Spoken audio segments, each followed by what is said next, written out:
kalau ada kejadian rezimnya si ini atau presidennya si ini, maka dapat dipastikan presidennya pelakunya gitu. Nah ini cara berpikir yang salah yang akhirnya kita undang kader PDIP untuk bicara di sini dan beliau tidak bisa memberikan bukti, tidak bisa menjawab atas tuduhannya itu. Pak Prabowo sebagai pelaku penyiraman, maka tuduhan yang sama itu bisa kita sampaikan juga sebaliknya. Bisa jadi dia pelakunya, dia yang melakukan penyiraman agar supaya pemerintah yang disalahkan. Pak Presiden sebagai seorang presiden ketika dibicara ditertibkan, maka dia ditertibkan sesuai dengan aturan karena dia seorang presiden, sesuai dengan undang-undang, sesuai dengan peraturan di bawah undang-undang. Ketika ada Petrus itu bisa dikatakan kejahatan menurun sangat drastis. Tidak ada orang petatang petenteng di jalanan, tidak ada lagi orang yang melakukan tindakan-tindakan negatif di ruang publik.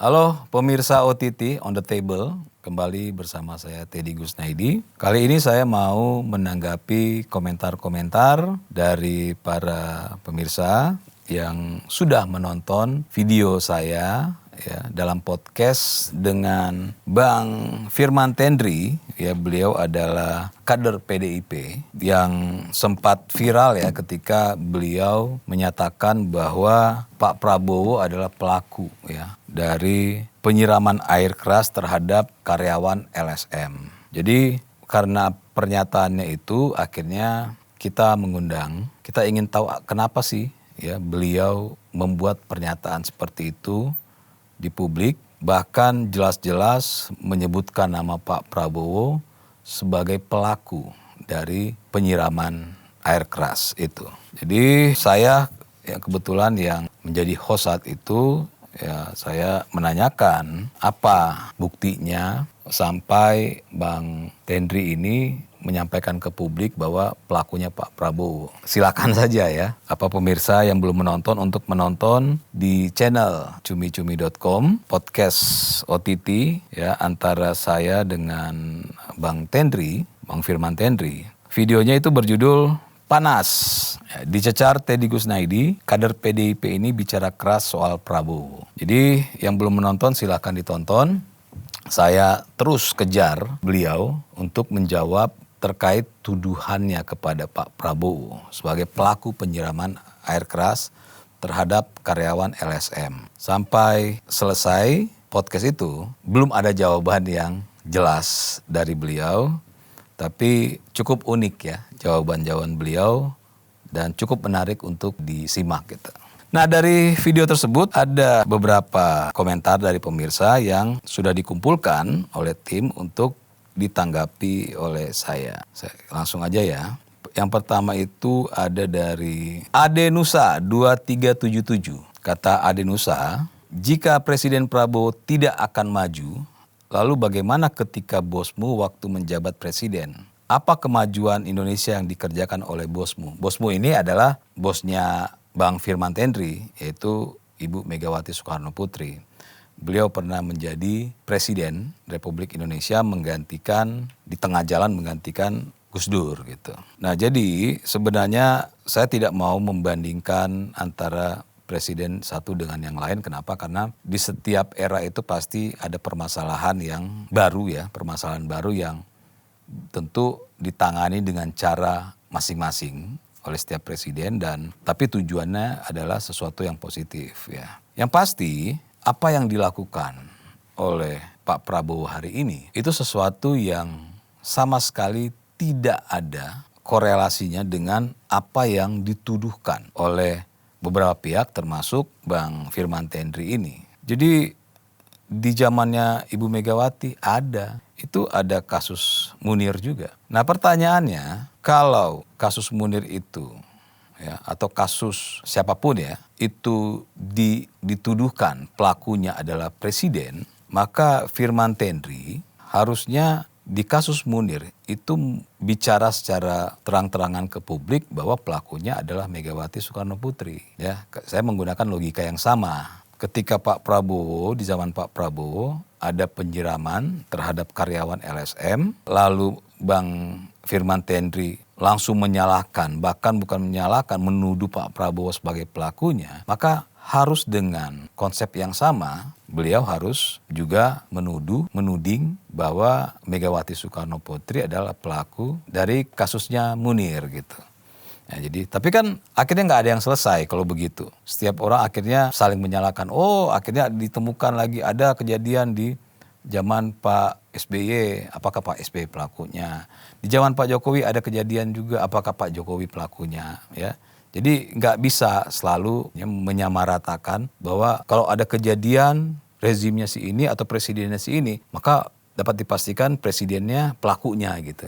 Nah, ini cara berpikir yang salah yang akhirnya kita undang kader PDIP untuk bicara di sini, dan beliau tidak bisa memberikan bukti, tidak bisa menjawab atas tuduhannya itu ya. Jadi tuduhannya itu terbantahkan dengan dia tidak mampu memberikan bukti dan menjawab dari apa yang sudah dia tuduhkan kepada Pak Prabowo ke publik. Gitu, Adinusa. Dari Depin Kasrofi, negara amburadul gara-gara dikuasai PDIP. Rakyat nggak butuh politik dan demokrasi. Negara bisa maju kalau politikus kotor ditangkap karena hanya menghambat pembangunan. Ya sebenarnya sih kalau kita bicara negara ini, bangsa ini, nggak amburadul sih. Kan kata amburadul itu seolah-olah negara ini tidak ada lagi sistemnya, semuanya tidak berjalan, pemerintahan tidak berjalan dengan baik, kepala daerah tidak berjalan dengan baik, sistem sampai ke bawah tidak berjalan dengan baik, baru bisa dikatakan amburadul. Ya kita bisa melihatlah contoh-contohnya di negara-negara Timur Tengah sana yang isinya ribut ya, sistemnya sudah dikangkangi, semua seenak-enaknya, akhirnya perang. Kalau di Indonesia sih belum, dan jangan sampai ya, Indonesia masih on the track. Cuma memang setuju dengan Pin Kasrofi bahwa rakyat nggak butuh politik dan demokrasi. Ya benar, rakyat itu nggak butuh urusan politik, urusan demokrasi. Ya, rakyat yang butuhkan itu adalah keamanan, kenyamanan. Dia mau berusaha bebas di negara ini, dia mau kemana-mana aman, dan kalau bisa mencari nafkah dengan baik dan semakin lebih baik gitu. Itu kan yang diinginkan masyarakat, dan saya rasa bukan hanya diinginkan oleh segelintir masyarakat ya. Kayaknya semua orang baik di Indonesia maupun di seluruh dunia itu menginginkan itu gitu kan. Makanya kenapa ada negara? Karena negara itulah yang bisa memberikan kenyamanan itu. Makanya ada negara membuat sistem itu yang harus dipatuhi oleh semuanya. Sehingga semuanya bisa tertata dan akan ada sesuatu yang negatif bisa dengan sistem untuk ditindaklanjuti menjadi sesuatu yang tidak lagi menghambat proses bernegara di negara ini. Jadi kalau urusan amburadul belum dan nggak pernah, jangan sampailah kita amburadul di negara kita ini. Tapi kalau rakyat nggak butuh politik dan demokrasi, saya setuju. Para pemimpin itu kan diberikan amanah ya melalui pemilu agar supaya bisa menjalankan sistem yang sudah kita sepakati. Karena negara Indonesia itu lahir berdasarkan kesepakatan. Kesepakatan itu yang harus dijalankan. Nah ada beberapa pihak yang memang tidak menjalankan kesepakatan itu dengan baik. Makanya ada yang namanya sanksi. Tidak bisa setiap orang memberikan sanksi kepada orang lain selama yang memberikan sanksi itu tidak diberikan kewenangan oleh negara maupun tidak diberikan kewenangan untuk menjalankan sebuah sistem di sebuah negara ini. Jadi saya pikir itu ya, The Pin Kasrofi. Pakasat 5031. Prabowo akan menertibkan para teroris aktivis dan Selam akan dibentuk Petrus. Siapa yang berbuat anarkis, perusak negara wajib di tempat para teroris ini. Ya ini kayaknya si Pak Kasat ini sudah marah ya ngelihat kok ada pihak-pihak yang seenak-enaknya ya bicara, menuding, menyebarkan sesuatu yang negatif, tapi kok aman-aman saja ya.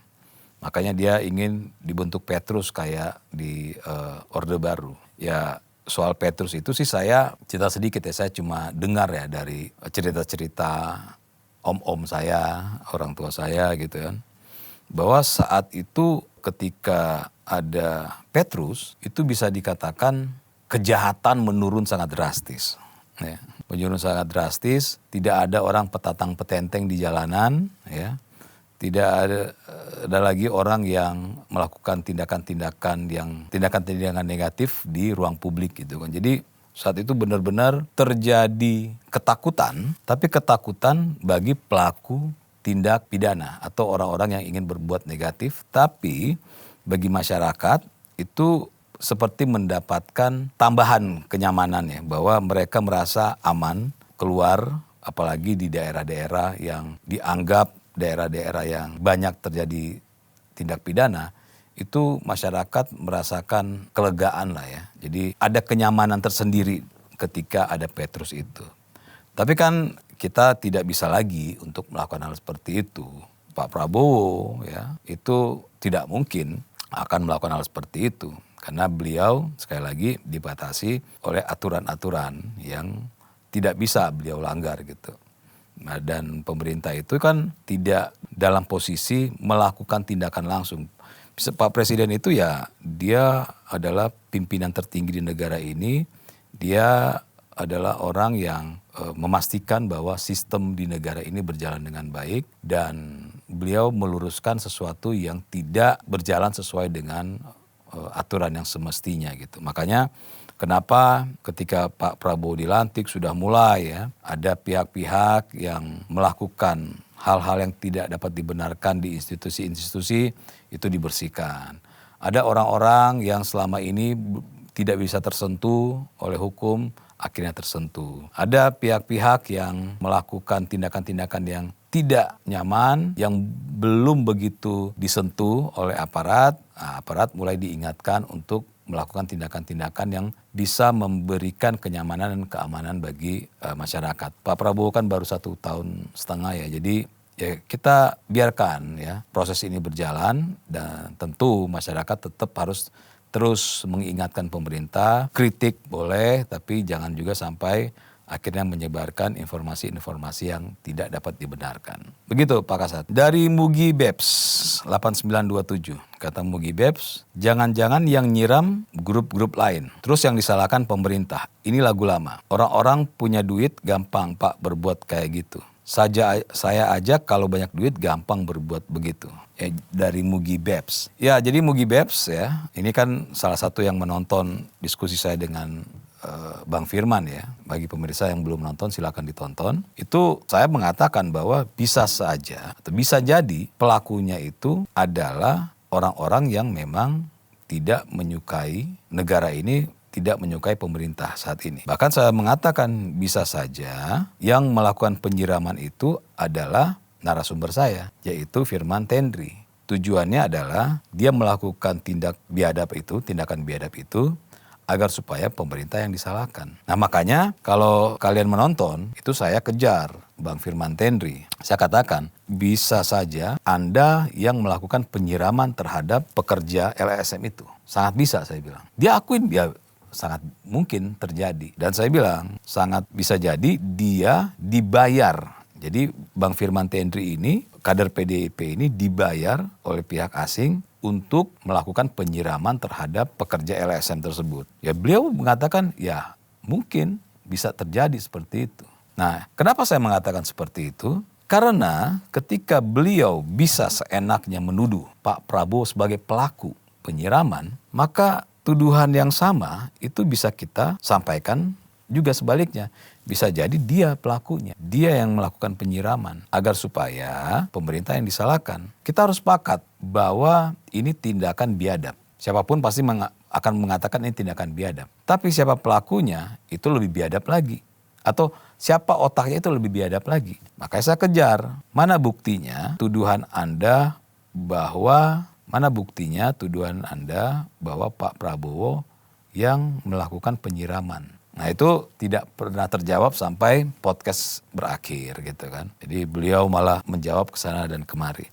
Nah ini membuktikan ya bahwa sangat ya, Mugi Babs ya, sangat-sangat mungkin pelakunya itu adalah orang yang anti terhadap pemerintah. Agar supaya pemerintah yang disalahkan. Sangat mungkin. Kenapa? Logikanya begini, karyawan LSM ini, pekerja LSM ini, bukan orang yang dianggap penting di negara ini. Dia bukan orang yang dianggap mengganggu negara ini. Dia bukan orang yang ditakuti oleh pemerintah. Kita nggak tahu dia ini siapa. Masyarakat tuh nggak tahu sepak terjangnya. Masyarakat kan baru tahu ketika sudah terjadi tindakan biadab tersebut. Lalu logikanya untuk apa pemerintah melakukan terhadap orang yang bukan siapa-siapa?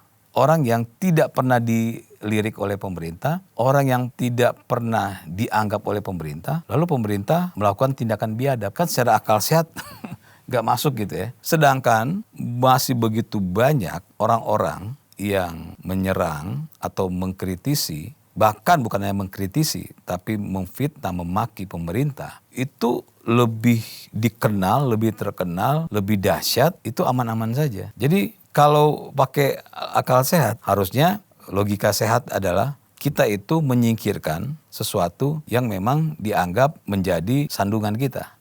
Jadi kalau kita lagi jalan nih, kita lihat ada batu ya, batu gede. Kalau kita tidak singkirkan, itu kita akan kesandung gitu. Itu disingkirkan. Nah, pekerja LSM ini, dia bukan batu yang besar, bukan menghalangi jalan. Dia itu pasir kecil yang ada di ujung sana. Terus tiba-tiba pemerintah jalan jauh-jauh, lalu membuang pasir yang kecil itu, kan nggak masuk akal gitu. Nah jadi saya meyakini, di luar dari kalau kita bicara meyakini ya, di luar dari nanti keputusan atau putusan pengadilan, karena pembuktian harus dari pengadilan, bahwa saya meyakini 100% pelakunya adalah orang yang membenci pemerintah. Dia melakukan tindakan biadab itu agar supaya pemerintah yang disalahkan. Begitu Mugi Babs. Dari Iwan Setiadi, maksud presiden ditertibkan itu ditertibkan dengan aturan dan undang-undang. Biar orang-orang tidak asal bicara seperti narasumber ini yang ternyata fansnya Yusuf Kala.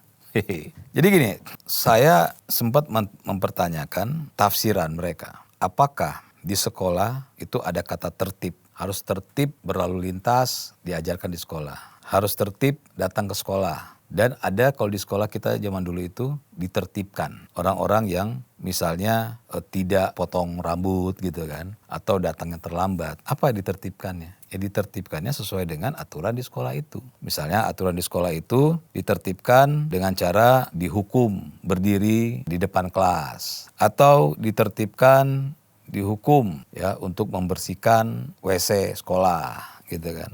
Nah, ditertibkan ini kan sesuatu yang bukan yang negatif, hal yang negatif. Tapi oleh beberapa pihak itu akhirnya ditafsirkan menjadi negatif. Yang saya ceritakan tadi di sekolah itu kita ke pemerintah.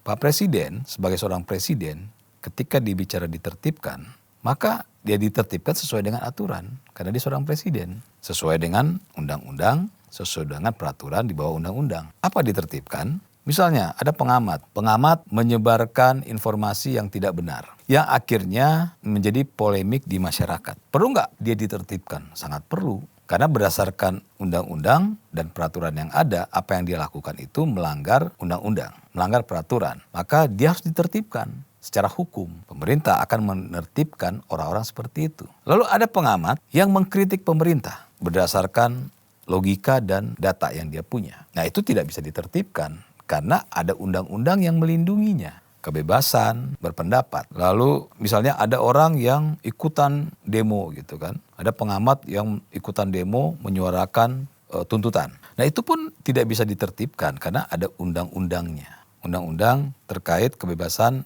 berpendapat di muka umum. Makanya yang ditertibkan itu adalah orang-orang yang menggunakan label apapun. Kan selama ini mentang-mentang dia labelnya aktivis, mentang-mentang dia labelnya pengamat, lalu bisa seenak-enaknya.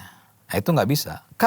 Nah ini saya sering sampaikan, kalau orang yang berlabel pengamat atau berlabel aktivis boleh ya menyebarkan informasi yang tidak benar di negara ini dan bebas dari hukum, maka semua pelaku kejahatan di negara ini akan berbondong-bondong membuat LSM agar supaya dia mendapatkan label sebagai aktivis atau pengamat. Apakah kita mau seperti itu? Kan nggak mau. Jadi jangan juga ya kata ditertibkan ini akhirnya dinarasikan atau dibuat menjadi sesuatu yang negatif. Nah ini yang keliru, yang masyarakat juga harus tahu bahwa orang-orang yang menarasikan hal ini itu adalah orang-orang yang ingin berlindung dari sesuatu ya atau tindakan-tindakan dia yang melanggar hukum. Jadi dia menggunakan, menarasikan atau mentafsirkan kata tertib atau ditertibkan ini secara negatif. Tujuannya adalah agar bisa melindungi tindakan dan perilakunya yang tidak dapat dibenarkan oleh hukum. Nah itu harus masyarakat tahu bahwa orang-orang itu adalah orang-orang yang ingin berlindung di balik kata-kata pengamat atau di balik label pengamat dan aktivis. Itu harus hati-hati terhadap orang-orang itu. Dari Dewi Murni, belum ada bukti, jangan bernarasi, bikin gaduh, provokator rakyat, bagaimana Indonesia bisa maju. Bisa aja ada yang mengadu domba pemimpin. Betul, Pak Prabowo harus kasih pernyataan dan tindakan. Ya Dewi Murni ya, jadi Dewi Murni berarti telah menonton ya diskusi saya dengan Bang Firman Tendri di mana narasi, ini fakta. Jadi saya itu, kita itu OTT ketika ada yang menyampaikan informasi di ruang publik, itu kita panggil untuk kita challenge. Kita challenge, kayak Bang Firman Tendri kita tanya, Anda bukan mengatakan menduga. Jadi dalam wawancara itu dia akhirnya bingung untuk menjawab, dia akhirnya bicara itu menduga. Saya bilang enggak, yang Anda katakan tidak ada dugaan, Anda menuding Pak Prabowo sebagai pelakunya. Dan akhirnya membuat kegaduhan di ruang publik. Ya beliau memang akhirnya tidak ya seperti Dewi Murni bilang, enggak mampu membuktikan narasi yang dia sampaikan ke ruang publik sehingga membuat gaduh. Nah inilah salah satu contoh ya pengamat-pengamat atau kader-kader partai yang seenaknya bicara di negara ini dan membuat kegaduhan tapi tidak ada buktinya sama sekali. Nah satu hal yang saya ingat ketika saya bicara dengan Bang Firman Tendri, saya mengatakan ketika Anda sudah bicara seenaknya di ruang publik tanpa bukti, saya tanya apakah Anda aman? Ternyata dia aman-aman saja. Artinya apa? Artinya orang yang sudah seenaknya menuduh Presiden sebagai pelaku tindak pidana saja sampai detik ini itu masih baik-baik saja hidupnya, masih bebas hidupnya. Bahkan saya katakan orang-orang yang bicaranya lebih keras dari Bang Firman Tendri ini ya, itu hidupnya baik-baik saja dan sampai detik ini masih bisa memaki-maki pemerintah, masih bisa menyebarkan informasi sesat ke masyarakat dan tidak diapa-apakan. Nah ini yang memang harus kita apresiasi kalau sampai orang-orang seperti itu harus ditindak ya oleh negara melalui hukum agar supaya tidak sembarangan menyebarkan narasi-narasi sesat ke masyarakat yang akhirnya memprovokasi masyarakat untuk melakukan tindakan-tindakan negatif. Dari Mumusi, yang penting masyarakat kehidupannya damai, sandang pangan pendidikan diperbaiki lebih bagus. Negara maju mana yang tidak otoriter, yang kita sering maju, padahal otoriter. Singapura, Jepang, otoriter tapi maju. Orang politik ngomong demokrasi, demokrasi melulu. Demokrasi negaranya, apa demokrasi masyarakatnya? Masyarakatnya sudah berdemokrasi sendiri. Ya, Mumusi setuju bahwa demokrasi itu kan bukan diciptakan oleh para pemimpin. Negara ini ketika para pemimpin itu ketika sepakat untuk membuat sebuah negara yang bernama Indonesia dan memilih demokrasi, itu bukan mau-maunya mereka, tapi mereka melihat masyarakat di Indonesia ini sebelum jadi sebuah negara adalah masyarakat yang sangat demokratis. Makanya mereka tidak menciptakan hal yang baru. Ketika mereka bilang, oh ternyata wilayah ini orang-orang yang demokratis, maka kita harus membentuk sebuah negara demokrasi. Karena kalau saat itu ya Indonesia membentuk sebuah negara yang sistemnya berbeda dari masyarakat, tentu tidak akan panjang umur bangsa ini. Karena masyarakat dengan negara, dengan pemerintah itu bertentangan. Nah sekarang ini kan masyarakat dengan negara itu satu kesatuan. Makanya banyak orang-orang di luar sana itu heran dengan Indonesia. Kok Indonesia itu kumpulan ya dari berbagai suku ya, dari berbagai ras. Itu dari Sabang sampai Merauke itu kan kalau dikumpulin sebegitu banyak ya. belum ada kerajaan dan segala macam, itu mereka akhirnya mau melebur menjadi satu, bernaung di sebuah negara yang bernama Indonesia. Itu bukan karena diancam, tapi mereka merasa, oh ternyata visi kita sama, oh ternyata negara Indonesia ini sama dengan karakter masyarakat yang ada saat itu gitu. Sehingga tidak perlu ada kekerasan, mereka semua bersepakat, mari kita bangun wilayah ini menjadi sebuah negara. Bangun sistem demokrasi dan kita akan patuh terhadap negara ini. Jadi semua raja-raja, semua kultur yang berbeda-beda di Indonesia ini akhirnya mau bersepakat ya menjadi sebuah negara. Makanya negara Indonesia itu kan Bhinneka Tunggal Ika.